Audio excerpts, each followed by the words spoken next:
Okay. I'm here. I'm so sorry I'm late. There was someone that was over and they didn't leave until not even like minutes ago. So I ended up being a little late. But we're gonna start soon.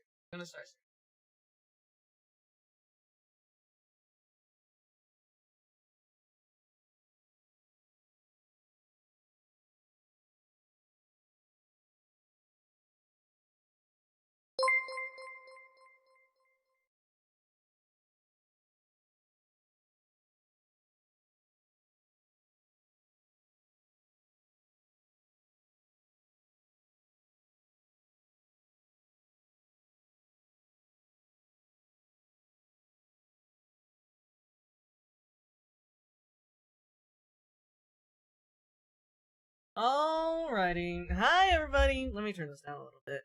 Thank you so much for 11 months, the A. Thank you. Thank you so much for 27 months, Shushu. Thank you. This was supposed to happen yesterday. The VCraft Enchanted ZATSU. For anyone that has come from VCraft Enchanted, my name is Taiga. I'm a kitty bartender, a member of Invicta, and I played the character Dr. Badox. I think a lot of people were not expecting who Doc would be, and I don't blame them whatsoever. Doc has so many fucking layers. Ogres are onions because they have layers, right? So I don't remember how that line went, but I really hope that I hope you guys were you guys didn't expect it. I really wanted to try something new, especially with Doc, and it's just really funny that one of my saddest characters has the fucking stupidest fucking name.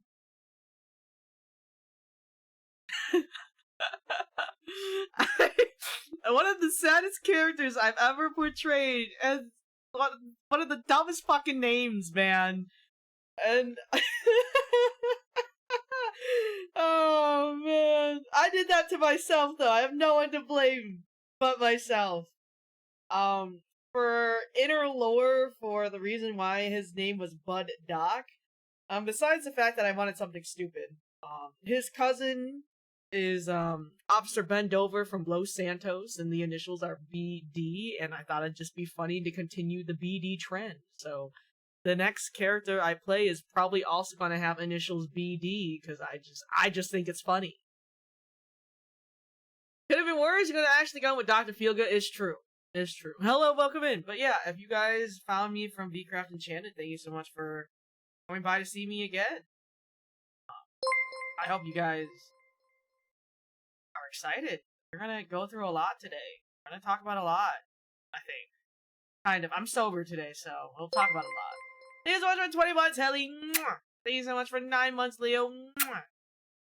Yeah, I know that a lot of people did their Zatsus yesterday, so I think it was a blessing for you guys that everything fucking happened. To explain what happened yesterday, oh my god, I'm still angry just fucking thinking about it.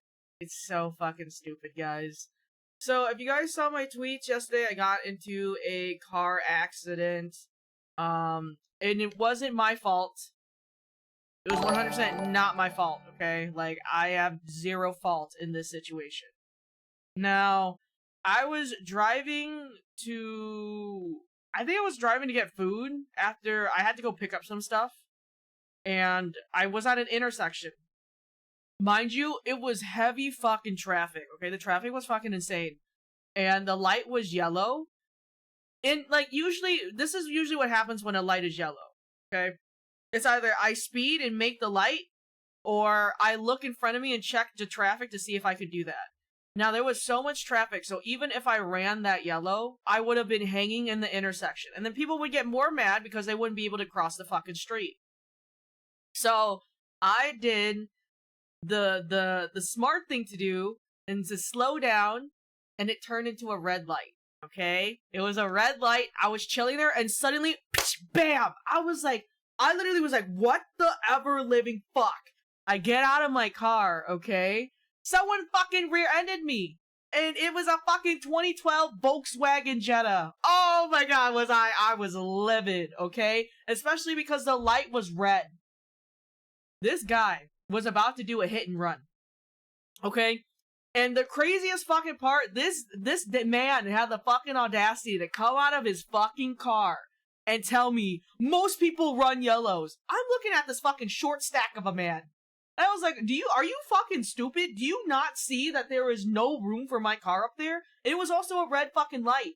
So even say I did make that fucking yellow light, your ass was gonna run a red in the city? With a bunch of cameras? That's a $275 ticket for running a red in this fucking city, bro. He had the fucking audacity. I was actually so mad. I was so angry. Luckily, my car didn't sustain a lot of damage because I was stopped. He tried to swerve around because he didn't brake fast enough in his fucking shitty-ass 2012 Volkswagen Jetta. Oh my god. I do have a dash cam, so I have all the footage. I made the insurance claim. I was waiting for them to call me today. They didn't fucking call me, so I have to call them in the morning. They sent me an email, but they didn't call me. I digress.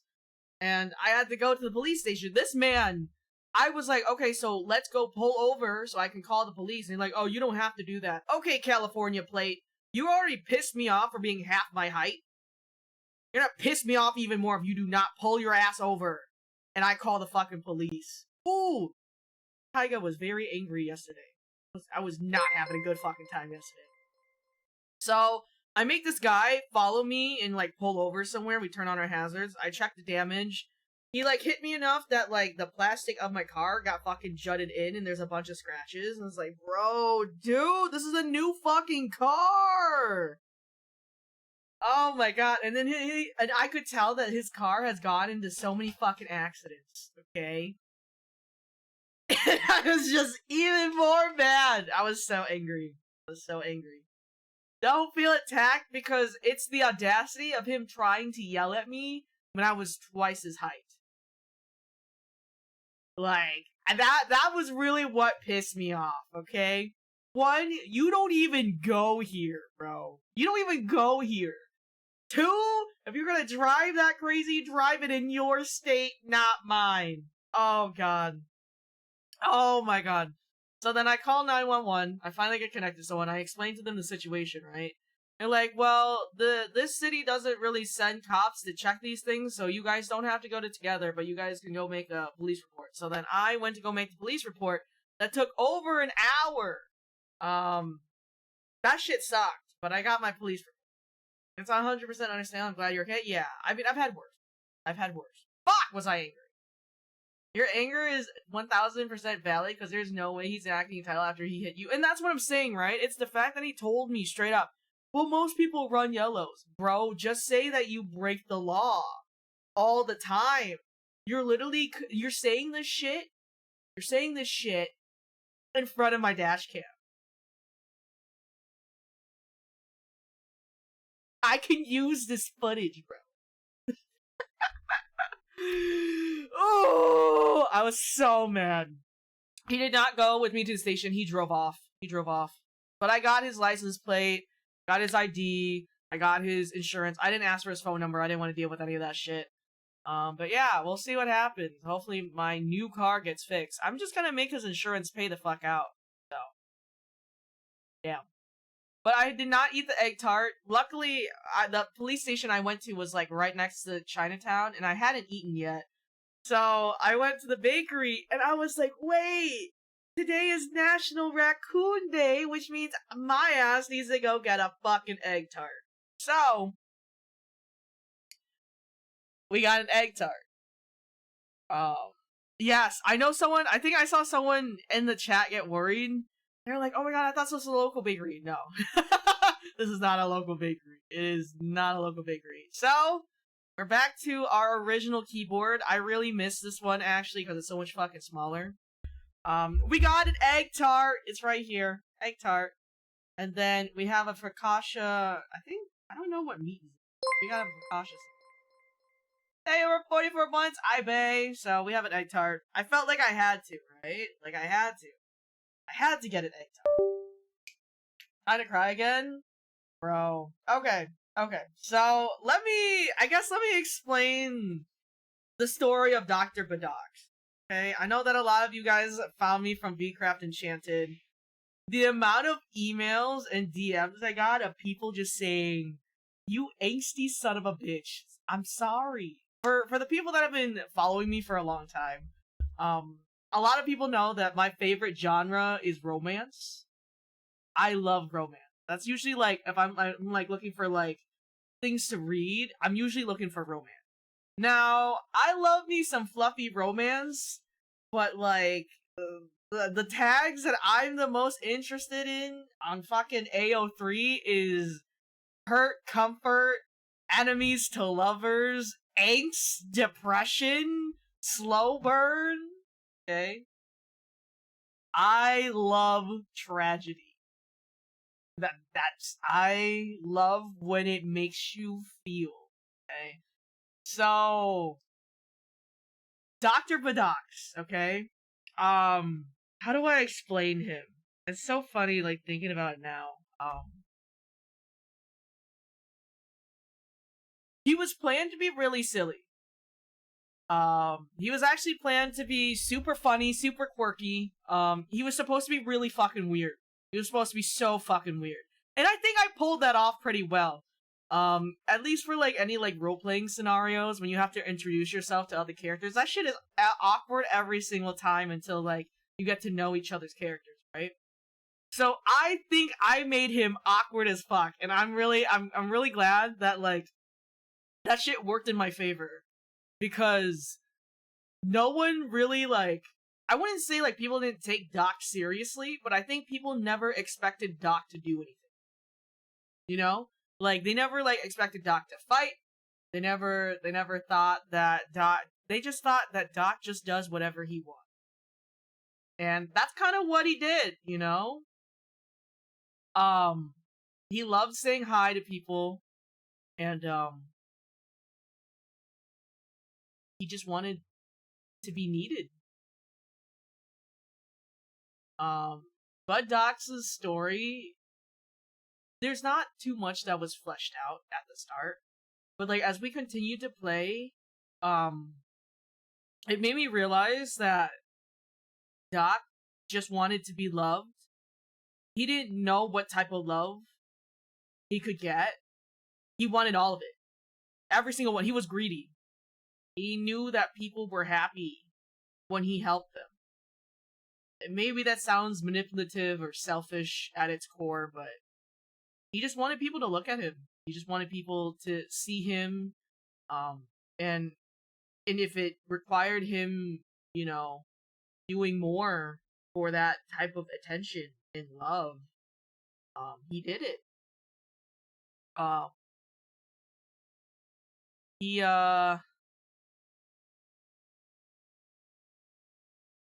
it's sad. You know, I'm like thinking about it too because I've written a lot of fan fiction in my life. Don't ask where you're gonna be able to read it. You're gonna have to search deep into the sea of AO3 for that.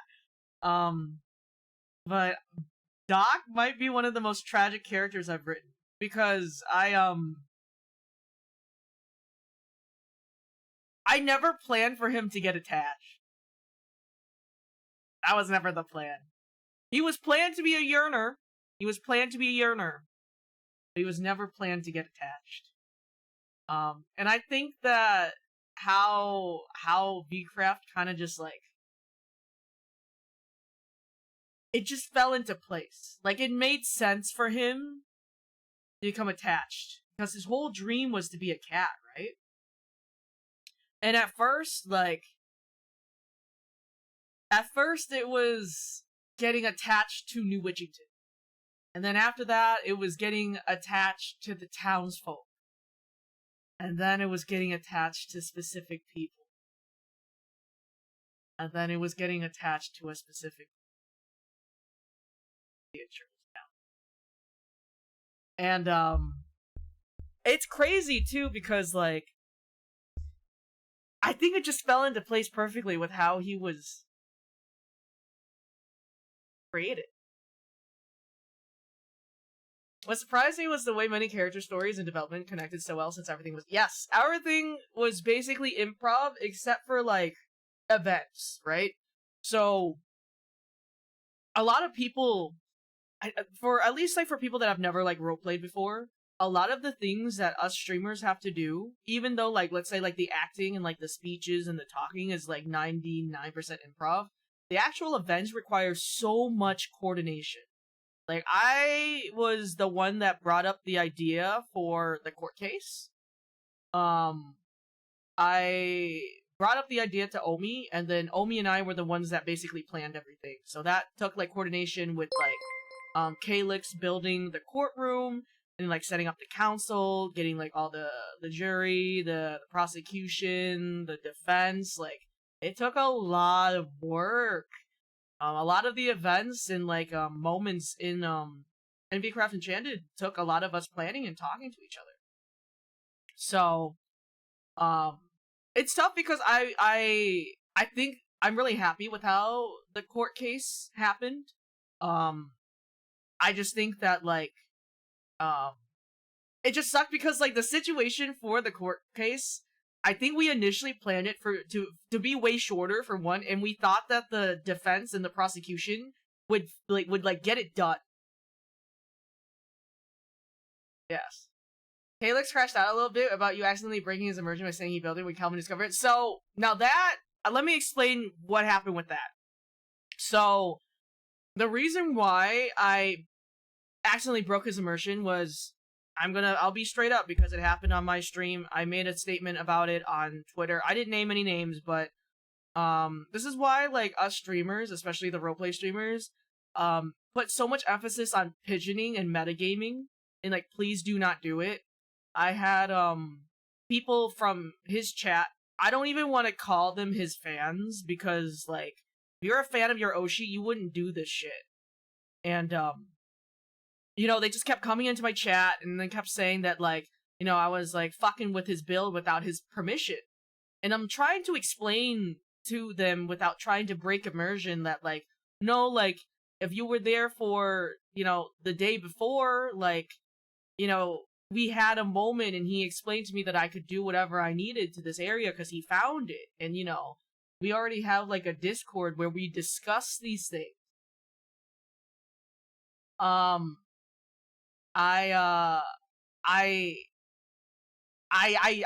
been talking to, he told us about it, you know, like, we said it on Discord, we had our discussions about it, so, like, I truly didn't mean to, like, break the immersion, but, like, I genuinely had no choice because people were coming into my chat in, like, waves. Like, it was, like, multiple people. I was like, damn, like, what did I do? I was like, yo, why is there a gun to my fucking head right now, bro? Like, especially because, like, I never really, like, played Minecraft before, so I was even more confused, right? So, at the end of the day, I'm not upset at Calyx. It was not his fault whatsoever, okay? So I don't want, like, anyone to think, like, he did nothing wrong. He did absolutely nothing wrong. When I messaged him about it, he came through immediately and settled that fast. And he was also upset about it. So that I was shocked. I won't even lie to you guys. Like, I'm going on year 4 of being a VTuber, and I think that was, like, the first time something like that had ever happened to me in my entire life. I was in shambles. I was like, what is going on? Oh my god. But regardless, moving on from that, I think that, like, you know, the other events that were planned, like the election, the end, and all the other things, I think it was just kind of, like, it was meant to happen that way, and I think that's kind of, like, the beauty of roleplay. I know that a lot of people were asking about my bars. I had a lot of really deep talks. Very sparsely, actually. The idea of Doc was that, he was a really happy-go-lucky guy, but that was his mask. He was really good at that mask, because people could never tell. So whenever that mask came off, and he, like, wise-checked people, I think a lot of the other role players weren't expecting it.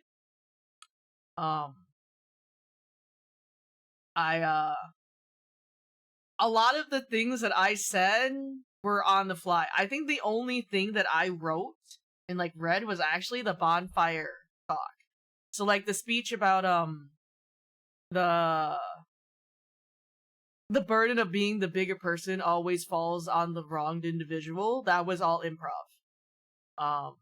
The whole improv about Vitruvius and Nabubu's relationship with like the fire and water and how like fire is passionate and over consuming and Nabubu is water which is calming and cleansing. That was also all improv. Yeah. A lot of the big moments that I had with a lot of people were all improv. The kindness is practiced was improv also. I've lived a long time. I got a lot of fancy schmancy words. I got a lot of schmancy pantsy words when I need to use them at least. He looks like a happy-go-lucky character. I didn't expect him to cry. Yeah, I think the saddest part too, at least about Doc, was that he was an observer. Oh, Meepo. Sorry, my cat. Maypo, come here. Is there no room for you? Hold on, I gotta move the the microphone for her. Miss Maple, this is who I had to spend time with before each roleplay session. Mapo. I think this is what she wants. Oh, yep. Oh, you just had dinner, man. But, yeah, but Doc, it's kind of crazy because, Doc noticed everything, observed everything. He was there for so many of the drama moments by pure accident. Like, he was, like, landing on, like, the craziest drama, the information, the chisme, just because he just kind of ended up there. Hey, don't do that. I think that was kind of the beauty of Doc, right? But his weakest skill, and I'll fully admit it, is that he cares more about his own self-preservation than sharing his opinion. And I wanted him to be that way. I wanted him to care more about himself. Because so many people in his past life didn't care for him. And he didn't know if he would be able to experience that in this life. And that's why he kept his cards so close to his chest. It was very rare that he ever shared his thoughts with anyone. His real thoughts with anyone. Because he never could find anyone that he trusted enough to do that for. Until that person left. In the end.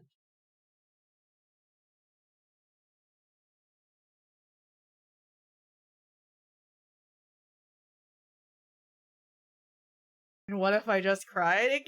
His story is actually so sad. And I wanted it to be sad. I wanted him to be a yearner. I wanted him to feel real, you know, because the idea of Doc was that he was basically the stand-in for the person watching. He is the observer, right?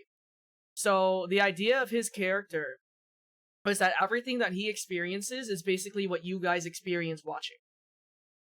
Right? And that's what I really wanted to portray. And I think I did that really well. I'm very proud of what I did as Doc. I think that I was able to just show people like what it's like to be a townsperson, you know?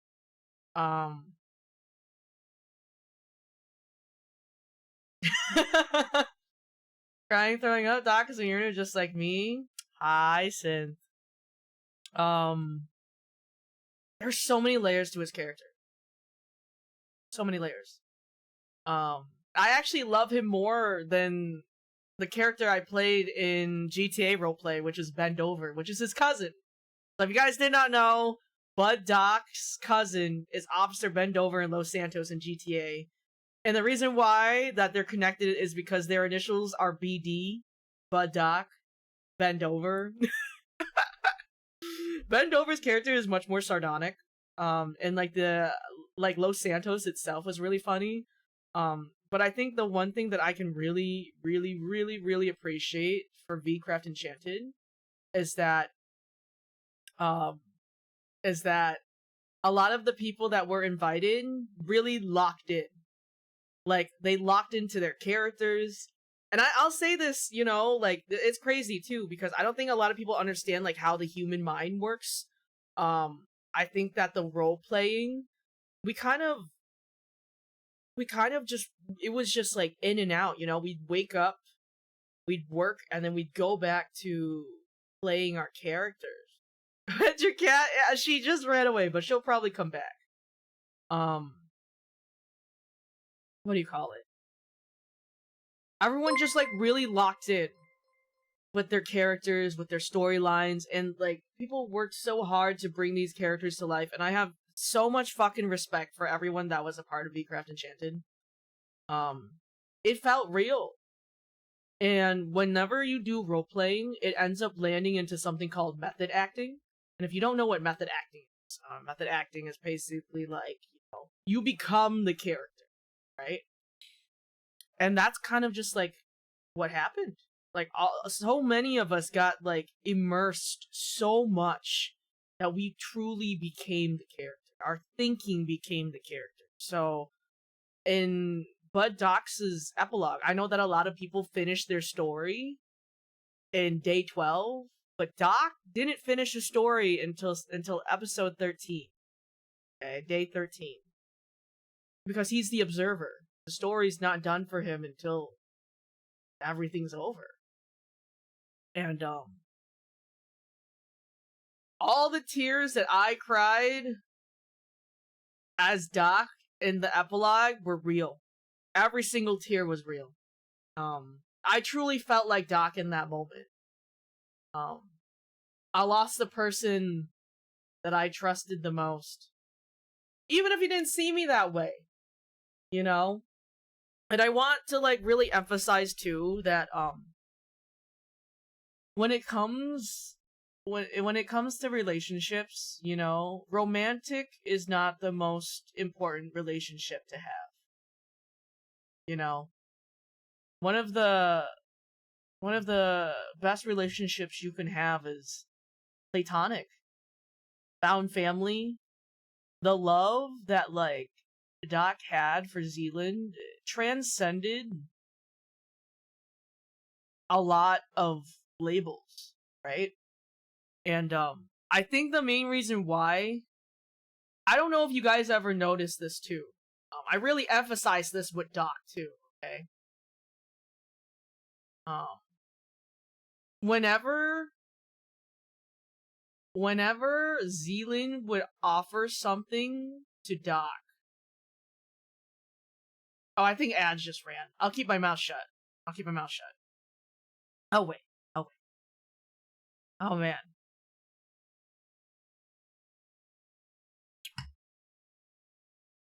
It gives me some time to compose my thoughts too.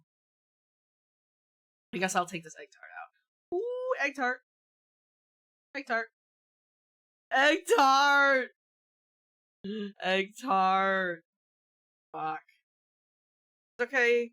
Sweet Tart is there with his green bandana in New Zealand. Sweet Tart is there. You never had an egg tart? This is a Portuguese style instead of Hong Kong style. It's really good though. I really like these. They're really good. Chad, have a bite? Of course. Oh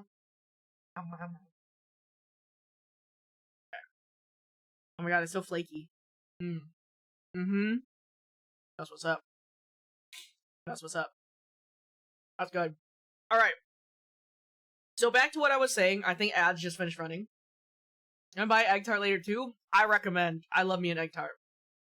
Now, I don't know if you guys noticed this, Um, in my opinion, Doc's and Zealand interactions happen so casually and natural that bonds were formed without noticing. That's why it hurt so much when he was gone. Yeah.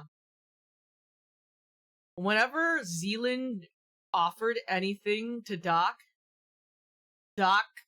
almost, I think like 99.9% of the time, did not take it. And if like Doc borrowed something, he would make sure to repay Zealand. Especially because like Zealand never wanted to take things. I can count like off like the few interactions. I think like Zealand like put his experience into the Nephrite charm, tried to give it to me. I said no, take it back. I think there was like some other things he tried to offer Doc too, but Doc never took it. Hi, Sky!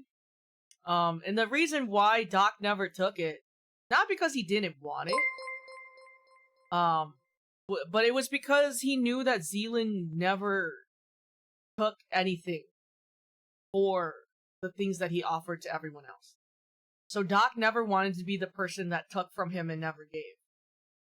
And that's why whenever Doc went on his adventures, he'd stop by Zealand to give as much as he could all the time. The cactus, the sponges.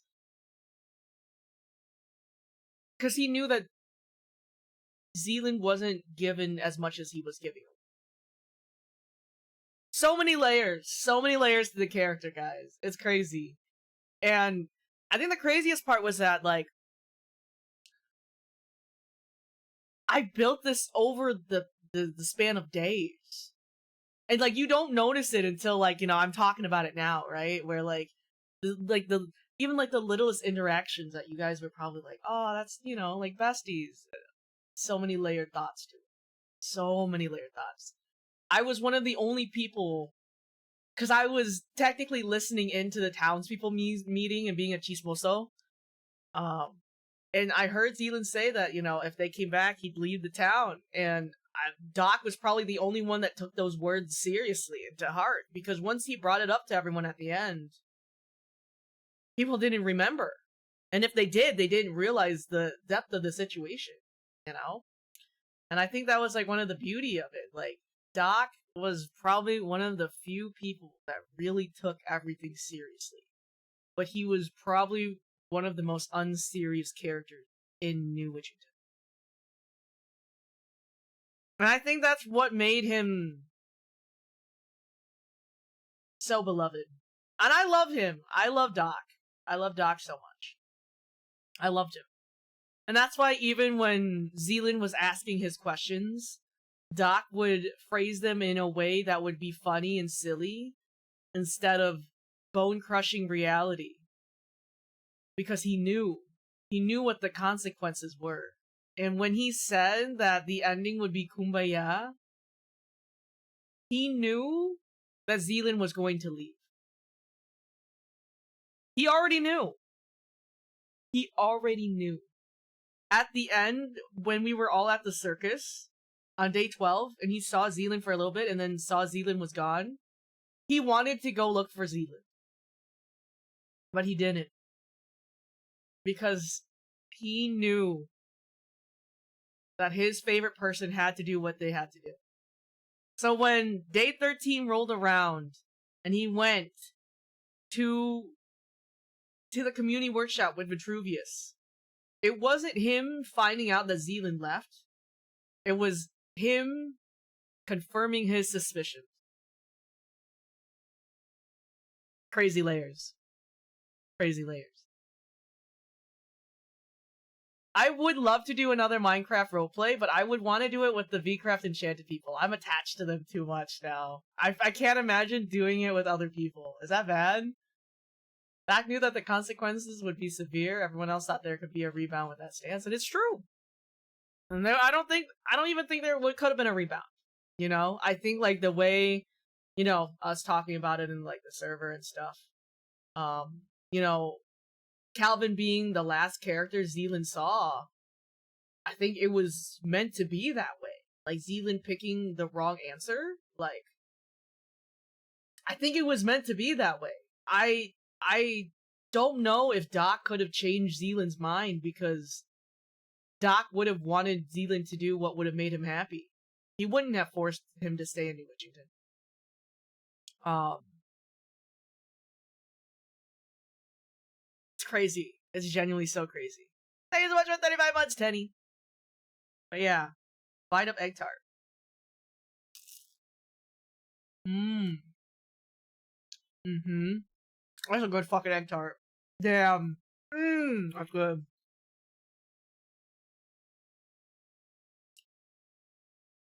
Are you gonna be in the VCraft in character future collab too? Yes! We actually have a few planned already. I have a few planned already. So, I hope you guys are excited. I'm really excited to do them. I can't announce them just yet because we're trying to plan. I think we want to do like, I know we all want to do like a behind the scenes, like ZATSU. I know we want to do like interviews and like talk about like our actual characters out of character. It's in the works, I promise. I think everyone high key, including myself, we're just trying to catch up on our deadlines. we kind of degenerated ourselves so much for VCraft Enchanted, and I don't regret even one bit of it. I'm very glad that I sold my soul to Minecraft for 13 straight days. But now, fuck, we're paying the price. We are paying the price for it. So, we will be doing some collabs in the upcoming future. We're 100% gonna get back into our characters, and I hope to have long-lasting friendships, with a lot of people. We've been talking almost nonstop every day, actually. So, I think, this is how I felt with, the GTA server that I was a part of. The community needed something like this. Let me just, like, go a little backwards about how I feel. You had the second highest number of hours in the server, man. I know, that shit is crazy. That was behind 11 hours from Leo. Like, Leo was fucking insane. That man did 2 steps. Okay? I still had to go outside and go to work. But no, I want to say this. And, I hope this doesn't sound too crazy. Let me deliver this. Let me improv this shit right now. I have been in indie for 3 going on 4 years. And, if there's one thing that I've always wanted more than anything in the world, especially, like, as an indie creator, and I think, like, I've been able to do this with even, like, the small events that I've been a part of, was to connect so many different waves of communities and people.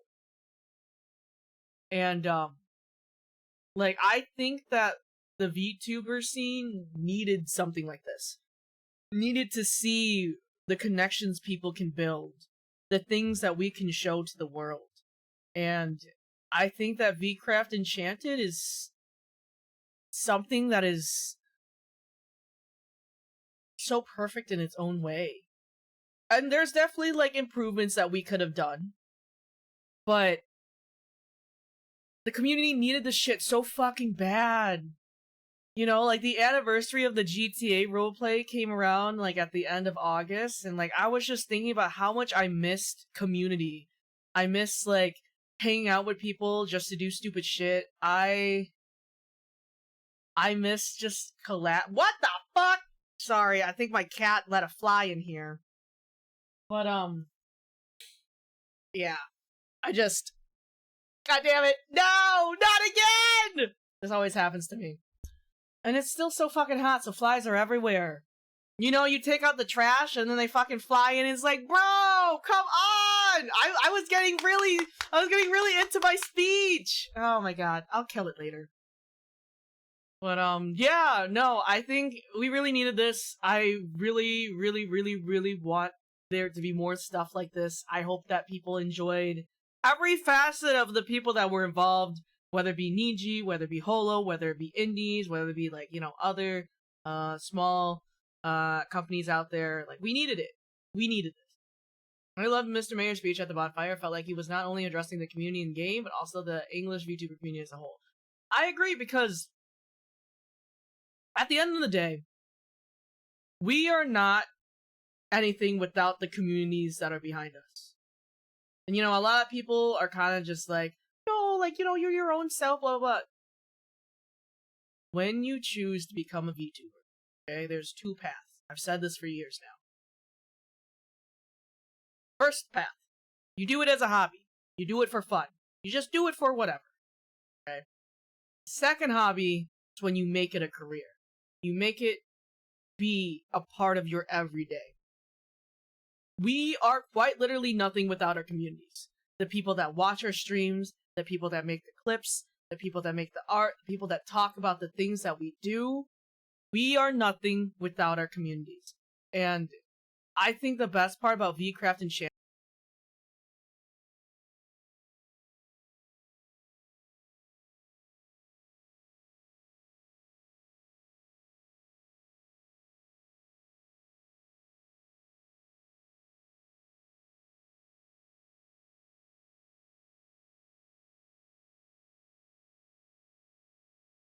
Hello? What happened? What happened? Hello? Hi? Are we still here? What the fuck just happened? Okay, it had to happen Twitch. I'm looking at my internet. Yo, what the fuck was I talking about? I was so confused. I was like, wait, why did everything go quiet? I got too serious, bro. I got too serious. But yeah. What was the best part? Ah, yes. What the I don't even remember what the fuck I was saying. But I'm just really happy to see so many people just making friends. You know, a lot of people say that they become VTubers to make friends, but like I say that's not no. You go into VTubing for yourself, right? And making friends should be a part of it. Okay? Not the main focal point of becoming a And it just warms my heart to see all these people connected together, with one central part being VCraft Enchanted. And God, you know, I'm gonna say this right now, I don't want y'all to let go VCraft Enchanted. We can't even let go VCraft Enchanted. We're gonna be stuck on this shit for like at least like another month. There's no way we're moving on from this shit fast, okay? Like this like changed the game for roleplay. Like I was so fucking immersed that I cried for hours. When I wrote the analysis of Bud Docs on Twitter, okay? When I wrote his analysis, I wasn't even sober. I was so sad. I had to let the thoughts out.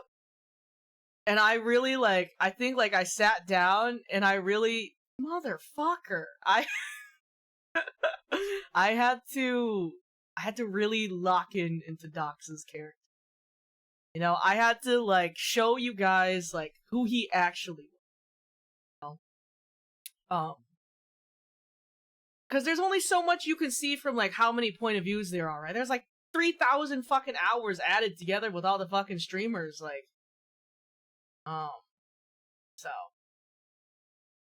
Gotta take acting classes? That's sick. Yeah, it was good. I've only gone through one VOD for day one so far for novel research, and I'll be honest, for so long. I know, right? If anyone actually fully watches, actually pause. Does anyone know how many hours all of the current One Piece is? I'm sure that's gonna tell us. Does it beat One Piece? Alright, hold on. Another bite. This is a good fucking egg tart. Oh my god.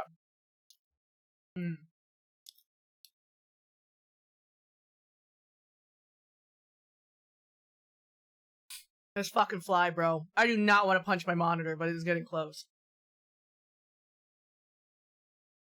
How many hours is One Piece? Does this mean the Manor MC server can be a reality? Well, someone has to host the server. And then I gotta get on it, so I don't know if it can be a reality. 40 months! Thank you, Amber.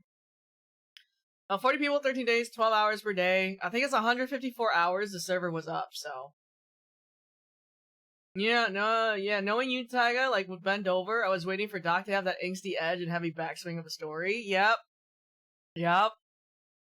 I know, the crunch of this is so good. I feel bad because I couldn't keep up with all. I crashed at 1 or 2 a.m. even, and you're on for another 5 hours at least, and I missed the climatic events. It's so okay, Red, because I think the first week, I was, trying to be responsible. I was trying really hard. I was trying so hard to be responsible because I still have a day job. So I was like trying to end around like 2 a.m. But then all this shit would fucking happen at like 4 a.m. So I gave up and then I stayed sunrise to sunset the week after. I was just like, I can't miss it now. I'm getting too much FOMO. So yeah, it's I'm gonna miss it, guys. I'm gonna fucking miss it. I'm gonna miss the characters, the people, the connections. Obviously, we're still talking. We're still constantly talking. I actually was telling everyone I'm a huge music nerd, guys. If you guys haven't had the opportunities to like check my streams or anything, which is completely fine, welcome in. I'm Taiga. I love music. And how was your in real life job with that schedule? I didn't sleep.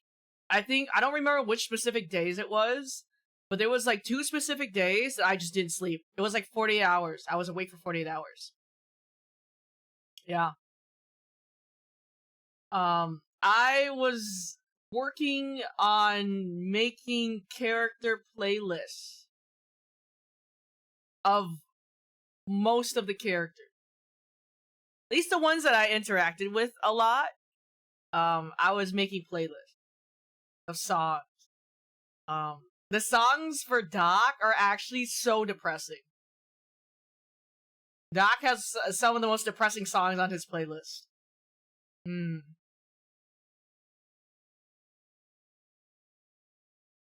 So, I'm working through all of them.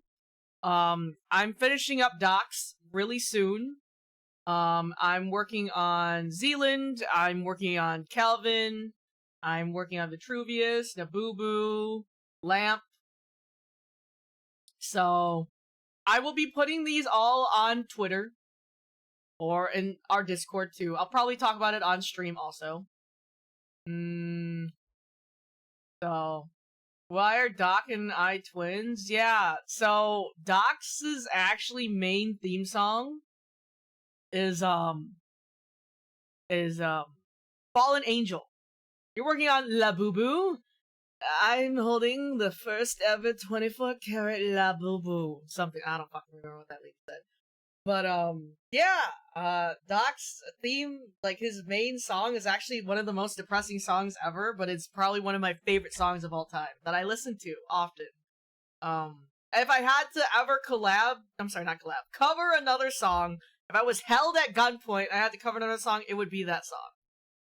Because the lyrics just explain him, if that makes sense. His motivations, his kind of everything. And it's really funny too because I think one of the streams, I think the song played, and I think I mentioned it too. I was like, this is one of my favorite songs. And I answered that song as Doc, not as Taiga.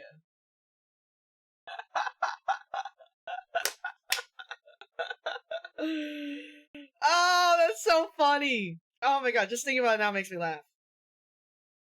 Just thinking about it now just makes me laugh. I think if I play it on stream, the VOD will get muted. But fuck it, why not, right? We can play it. You guys can dissect the lyrics.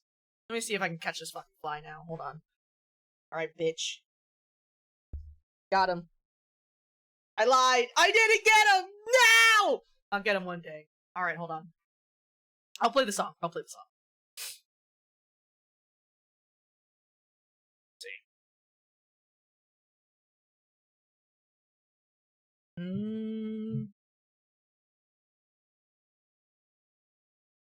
see. Can you see? What is it? Here it is. Okay. Alright.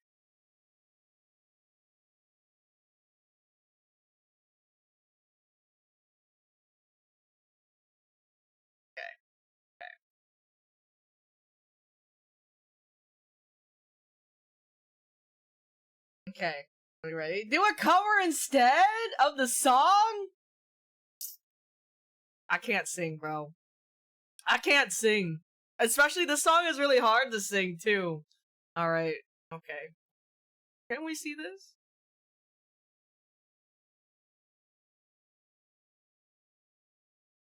Is it butter you make? No. Okay. This is the song. Okay. I'll show the lyrics.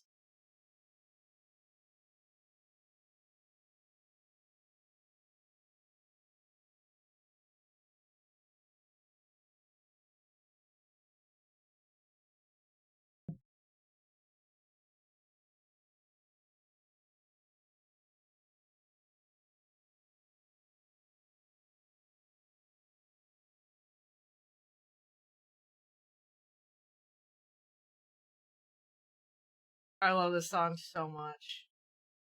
This is Doc's song. Here, I'll move this window down. Heaven, please sing for me a song of life. Oh my god.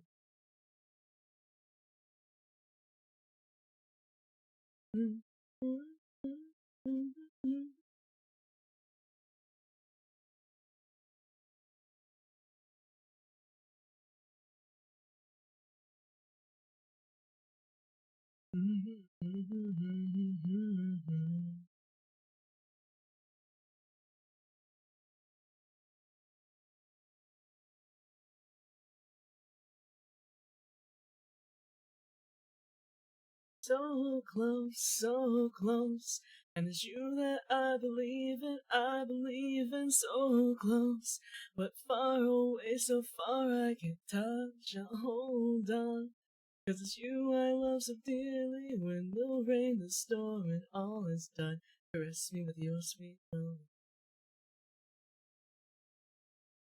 I know. You remember now? I did comment on this song. Yep.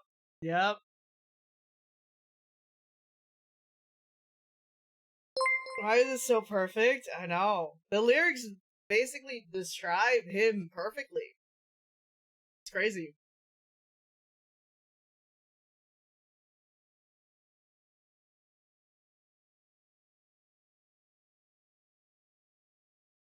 Someday we perish in sight, night and day. I call for you. Ooh.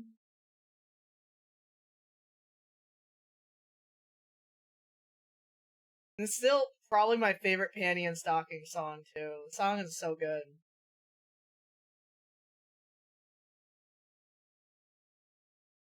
I gotta be in your arms, hear me. And I believe in, so close. Far away, I see through your light. Now hold on.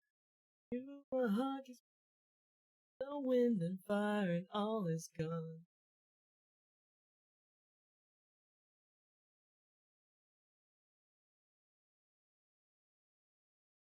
Promise you won't let me go.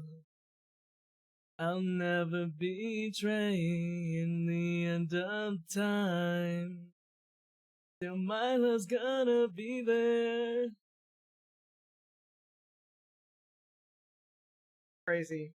The song is perfect. It's so good. It's so perfect for Doc.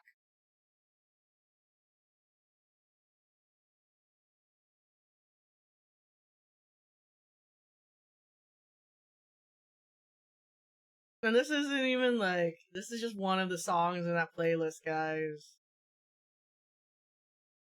It's crazy. I'll hopefully like have everything in like a Google Doc or something. You guys can grab all the playlists of every character, because I actually had picked this song for Vitruvius. I sent it to Vox yesterday, and he's like, "Damn, I've never heard this song before, but it's fire." And it is fire. It is fire. If you listen to the lyrics, you'll understand what I'm talking about.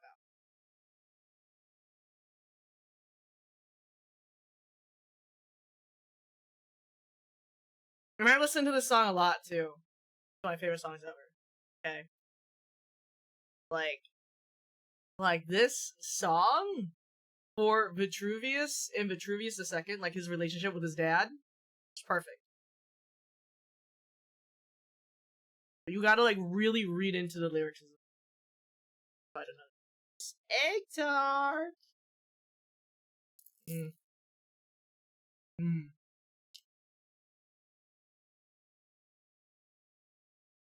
Calling, dying for a way to let go.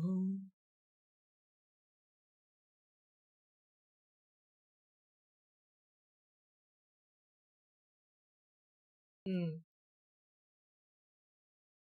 I wish I got another egg tart.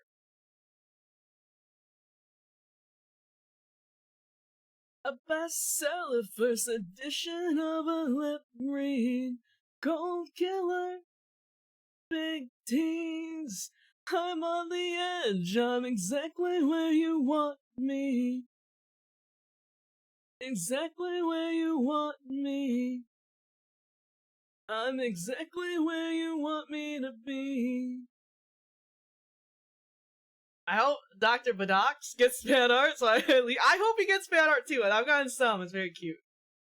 I listen to both these on my drive to work, probably from my playlist.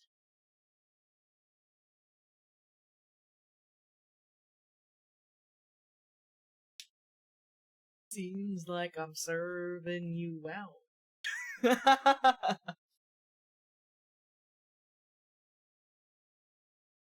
That's how I feel about Vitruvius II, the song, the Fear and Letting Go by I Prevail. Yep.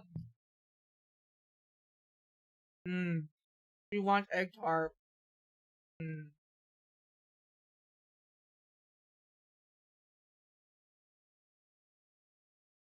Exactly where you want me. I'm exactly where you want me to be.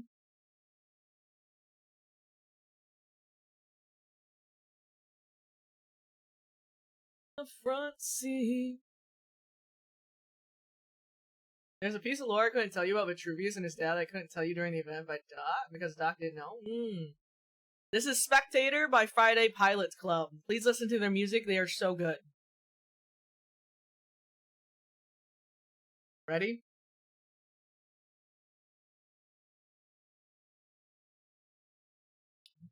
Yeah, I'm exactly where he wants me to be.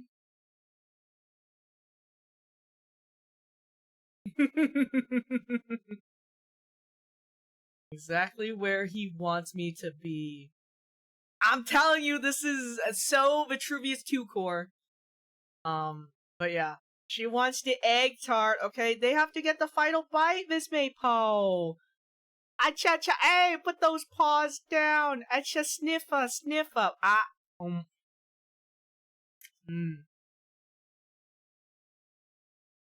You got your dinner and treats earlier, man, you little gremlin.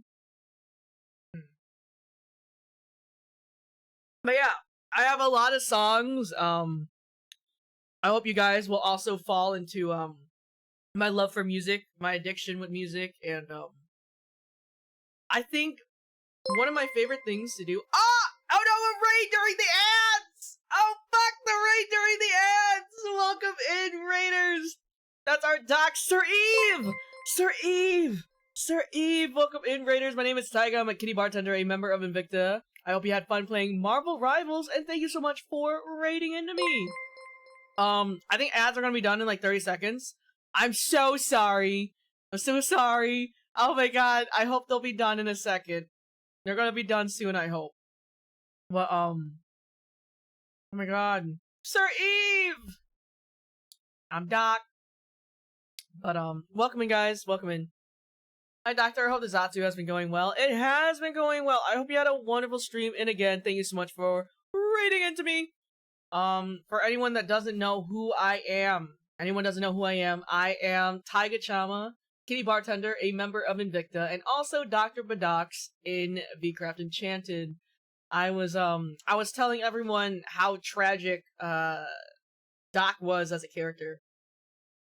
Doc's story is really fucking sad, really angsty, and I planned for it to be that way.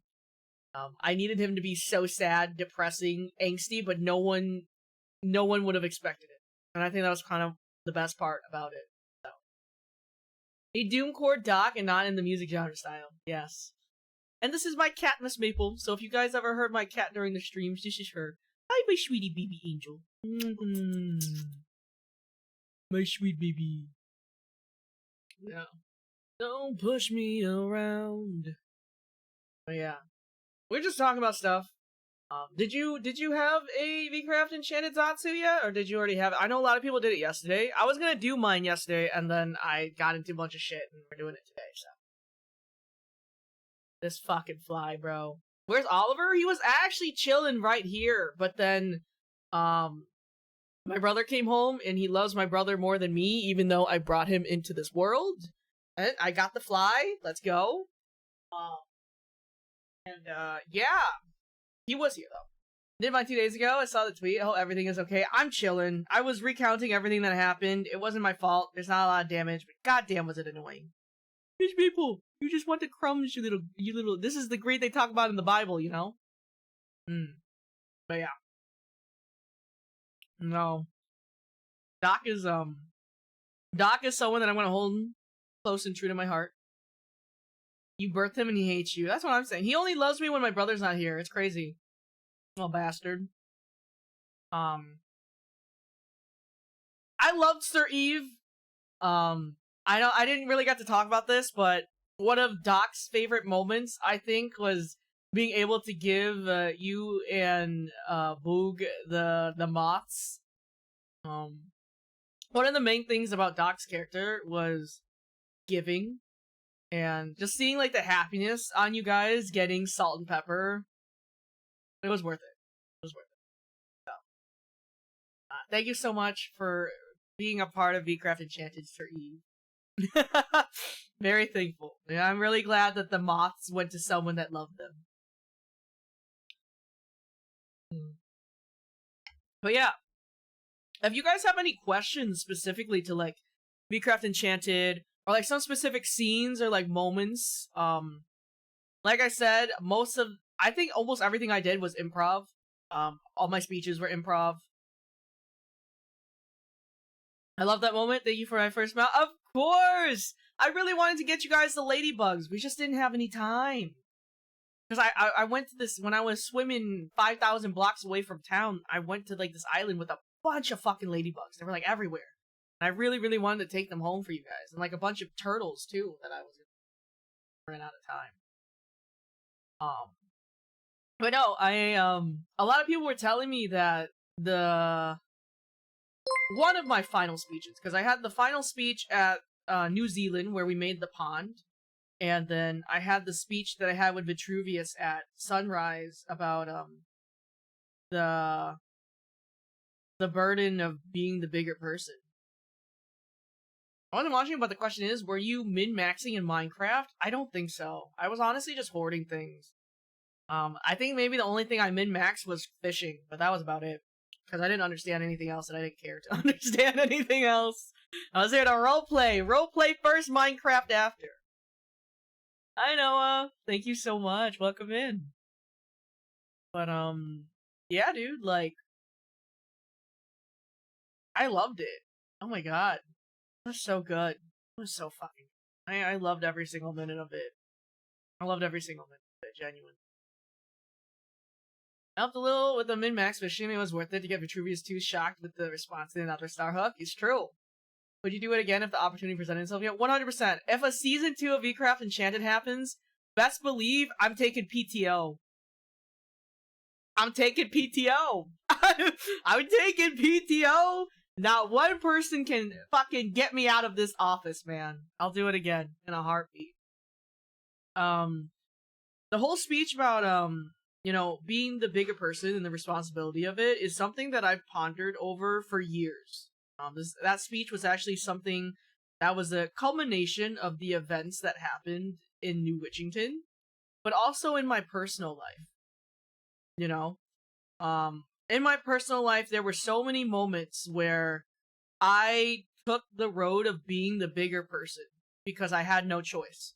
As many times I wanted to be petty, I wanted to fight back, I wanted to be angry, I wasn't allowed that grace. And, it's a burden that I've had to carry my whole life, especially being the eldest immigrant child of an immigrant family. you always take the burden of being the bigger person. Almost 99.9% of the time. You know, and you know, it's sad because I saw a lot of people really like connect to my speech and how I delivered it, you know, because I think a lot of people don't understand, especially the villain point of views. A lot of people that watch the villain point of views, I don't think like see this like objectively. And you know, Vitruvius proved this too when he did his like ZATSU with the letters, which I also very much appreciated. I loved his letter to me. It was really good. I think that a lot of people that watch like the villain point of views kind of have like the Oshi lenses on, you know? And mind you, I get it. You want to support your Oshi every way throughout, which, you know, but like Vitruvius as a character, he fucking sucks. Like he was fucking awful. Vox himself, fucking fantastic. I love talking to him. He's great. You know, but like Vitruvius the second as a character, dude, as a townsperson, mind you, Doctor's just a towns guy. He's a townie, okay? Every time he saw Vitruvius the second, he's like, fuck. Okay, hold on, I gotta put on my Doctor lenses, because he just knew that Vitruvius was misunderstood. He knew Vitruvius the second had daddy issues.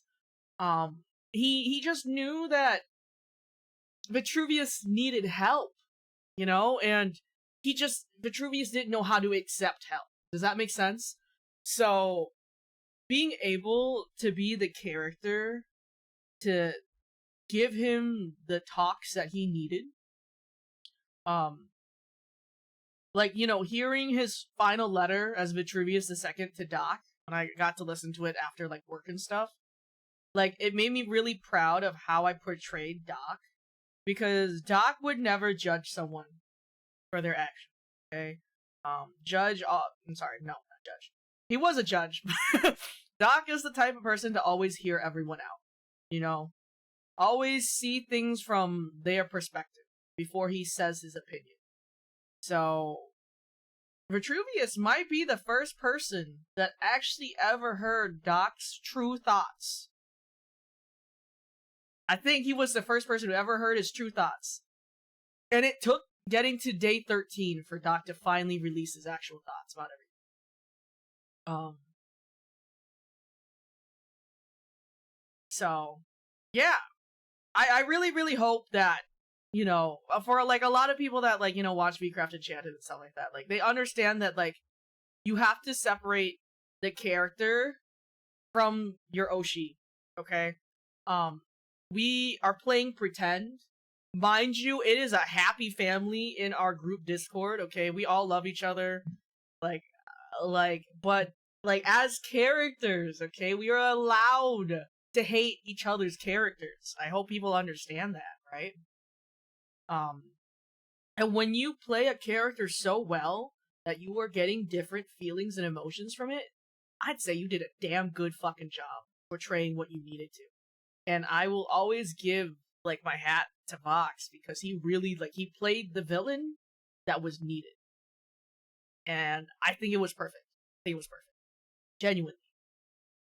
Doc is about survival as well, so even in Vitruvius' case, it's something that Vitruvius did because he felt like he wasn't going to survive what was to come, for lack of better words, so it's understandable that he wouldn't judge. Exactly, you know? If you're playing a villain, I hate your guts, you're doing a damn good job. Exactly! Like, if you are playing a villain, and fuck, you know, people cannot stand you, you're doing a damn good fucking job of it. You're doing so good at it, you know? So, yeah. Yeah. So many people have Oshi glasses, and that's really rough, because, like, at the end of the day, I completely understand supporting your Oshi, okay? Mind you, I will support my Oshis, too. And I, you know, love when you guys support me also, but you don't have to support everything the character does just because your Oshi plays it. And that, my friends, is using your senses, okay? Using your mind, using your, you know, just your own, like, physical thinking, your intellectual thinking, your emotional intelligence. Like, you should be able to separate, like, you know, the fiction from the player. Exactly like Monk said, like, and I think like being able to separate that, right, can give you a more enjoyable experience with the narrative as a whole. Because at the end of the day, I'm not Dr. Badox. I play Dr. Badox. There's many parts of Dr. Badox that came from myself as a person, but he had his own life and adventure in New Witchington. So yeah, I think everyone did a phenomenal fucking job, and I'm really thankful for everyone that went into the heavy RP because I tried to keep it light. Only because the character, like Dr. Badox himself, is a light character. But I only really locked in near the end, where it was like, damn, okay, Doc, it's time to put on the actual doctor hat instead of the fishing hat. You know what I mean? I had to lock in at the end. I felt like locking in at the end was important for the narrative. Because I think him as a character, he deserved it. He deserved that type of ending. That closed off his story. If I have to think of like what like Doc would be doing like from like the end, he would be writing a letter to Zealand every single day. I posted on Twitter the first letter of many. He would write a letter every single day.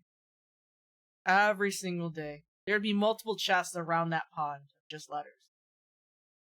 Just recounting what he's done, kind of fish he's caught, what other places he's seen. Yeah. He wouldn't move to New Zealand, but he would visit New Zealand every single day. Every single day.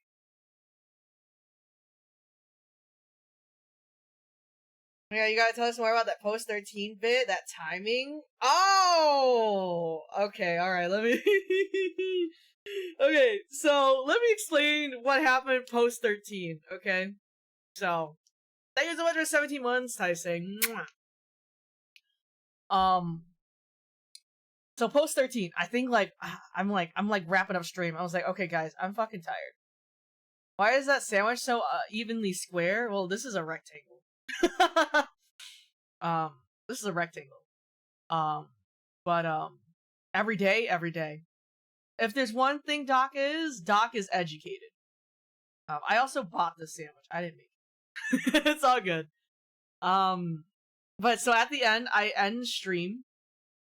Okay, I'm like taking like my last minute photos, and I was just enjoying the noise, and then fucking suddenly Zeal shows up. I'm like, what the fuck? I'm muted, and I'm like, Zeal, what? He's like trying to hide, and I think he was trying to figure out if I was streaming, but I had already ended stream by that time. So I finally unmute, and I was like, "Oh my god, what are you doing here?" He's like, "I think I want to read the letters. I wanted to check out New Zealand." I was like, "Oh, so now you want to check out New Zealand, huh?" So I think Calyx was still streaming, but I ended it just because like I was getting pretty tired. I wanted to also be able to export the VOD. So, I'm just like, okay, Zeal. So, I'm telling him about, like, how this came to be, and, like, he's talking about how, his biggest regret in his epilogue was that when he fished, he realized he never got to fish with Doc. And I was like, I know, we never got to fish together. There's some other things, we're just, like, talking about our characters.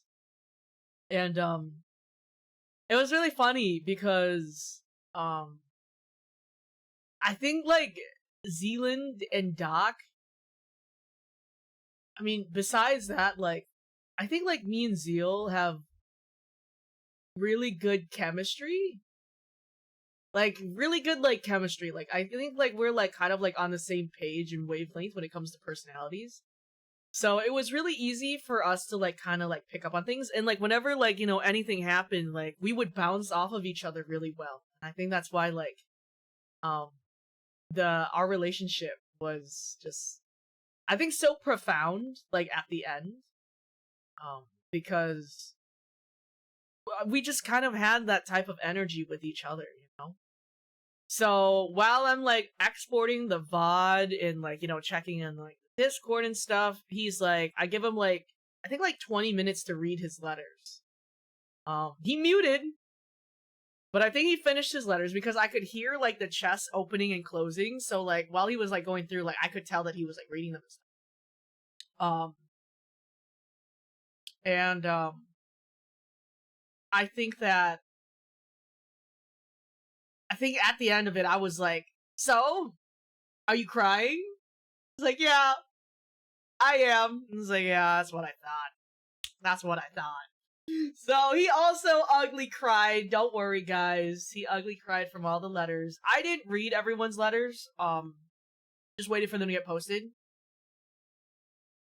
But, yeah, he did cry. He did ugly cry. And then, I think we were talking for a little bit more. We were chatting for a while, actually. We were, like, talking about our characters and, like, our narratives and stuff like that. And, then that's when, if you were on Calix's stream, you saw that we got fucking transported to the K-barbecue spot. And it's really funny, too, because,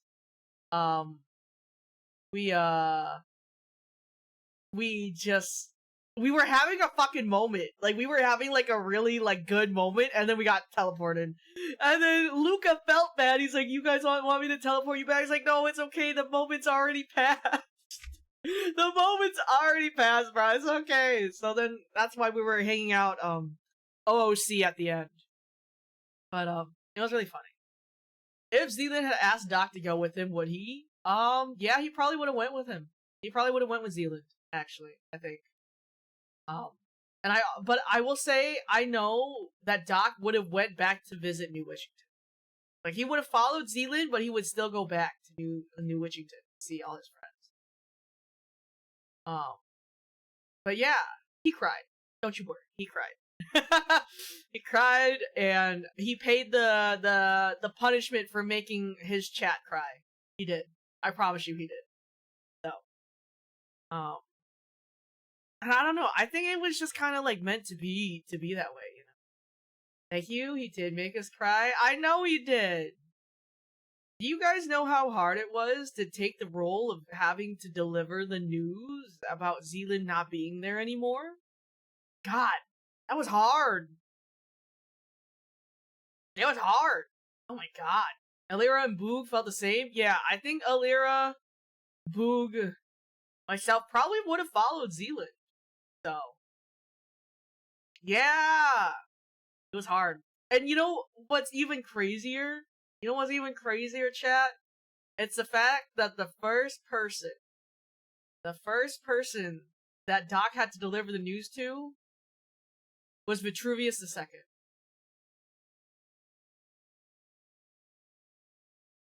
I think it was just like meant to be completely honest. Like, I think it was supposed to happen that way. If it wasn't Vitruvius II that I saw first, I wouldn't have had the speech about, you know, being the bigger person. I wouldn't have been able to see Nabubu and us coming with the idea of making New Zealand. I wouldn't have been able to talk to Lamp about her art. You know, like, it was just, you know, back to back to back. It was meant to be. It was meant to be. So many things I would never change, because I think the delivery of everything being so natural in that way was perfect. You also started the letter thread. I did! I wrote the first letter, and then everyone else followed suit. V being there wasn't planned? No! I just ran into Vitruvius. I just ran into him, and it just kind of happened that way. Boog reaction broke me personally. She couldn't even talk. She just nodded at the character. I know. And I wanted to tell Boog. But I think I was at New Zealand trying to set everything up and make the pond and everything. And I think Imp delivered it for me. But, yeah. It's crazy. I think, high key, the epilogue, it was Leo? Okay, it was Leo. I thought it was Imp. Maybe Imp was the one that was comforting Boog? I don't remember. It was one or the other.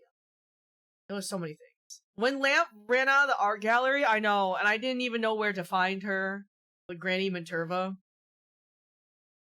I do think the epilogue is probably like, probably one of my best works in content, if that makes sense. Like, I think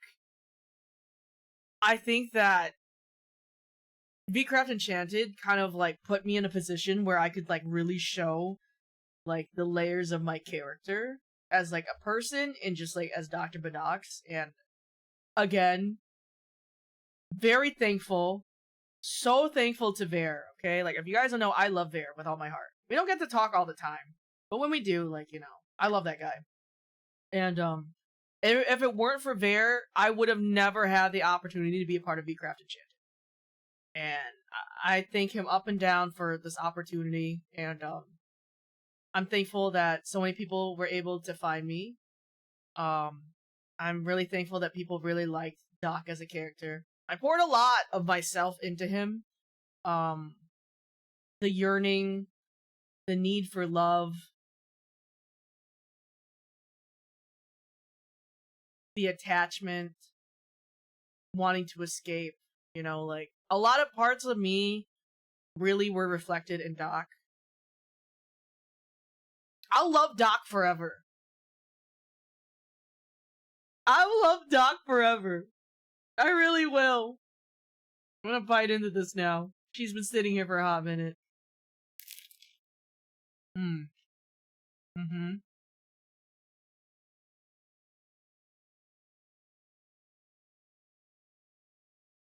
This was some good focaccia. The crunch was insane. Nice sandwich. It's good as fuck. But yeah. That's crazy. Doc is a really real and relatable character. I think so too. And I'm really thankful to see like the community's reaction to him. And really like, I really hope that I portrayed the observer character very well. Because that's what he was at the end of the day. He wasn't a part of any of the drama, you know? So I think this is salami, and I think there is there's cheese in here. I don't know what cheese it is. Ricotta, maybe? I don't know. Let's see.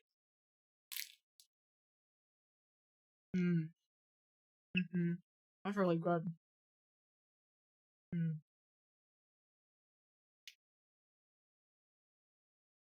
I'll let you join VCraft. Thank you! Nocta Dox is my second favorite character, Zealand is first, and Nabubu is third. Nabubu did an amazing job of her character for sure. Benjamin, you boss, before the server started, was there a certain character VTuber that you were hoping your character would interact with, whether it was planned or improv? No! Actually. And I don't know if it's because I'm an extrovert. Already when we were like, you know, testing on specific days and we were like talking to each other in the Discord, I had already like forewarned everyone. I was like, hey guys, I'm an extrovert and I can full-heartedly understand that sometimes I come on a little strong, especially if you're like an introvert. Please let me know. I don't want to cross anyone's boundaries. So I'm really thankful that I got to interact with so many people. And it was really nice. A lot of people telling me that I helped them out of being shy and helped them with their introvertedness. And yeah, you know, like, I don't think I had anyone that I wanted to like interact with specifically, but I think that I'm very happy that everything was natural. Everything kind of just happened because of the narrative, and yeah. I still think one of my best lines was, Calvin sure has a lot of sugar daddies, huh?